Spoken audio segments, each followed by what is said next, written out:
তোর সাথে কথা আছে। ও বাবা রে, কোন মরকট ডাকছে আমাকে।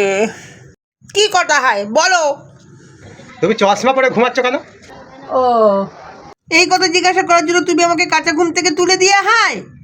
আরে ডাক্তার বলেছে না 24 ঘন্টা চশমা পরে থাকতে, জন্যই তো আমি চশমা পরে ঘুমাতে হয়।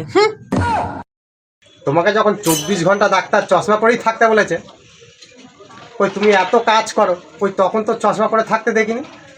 তুমি ঘুমানোর সময় চশমাটা পরে ঘুমাচ্ছ কেন? আরে বাবা, সারাদিন কাজকর্ম করি, কোন কি কাজকর্ম চশমা পরে করা যেতে হয়? তখন তো চশমা পরে ভেঙে যায়গা। ওর জন্য তো আমি ভাবলাম ঘুমাবার সময় পরি, তাহলে চশমাটা পরে ভেঙে যাওয়ার কোনো ভয় নেই থাকে। এর জন্য তো আমি চশমা পরেই ঘুমিয়ে যেতে হয়, যাতে আমার চোখ তাড়াতাড়ি করে ঠিক হয়ে যায়। বুঝতে পারতে হয়? তুমি বোকা বর হয়, বোকা বর। তুমি কিছু নেই জানতা, আমি সব জানতা হয়। আর ঘুমাতে দাও। সত্যি আমি খুব বোকা, তুমি খুব চালাক। তোমার মতন চালাক শিয়াল পণ্ডিতও হতে পারবে না।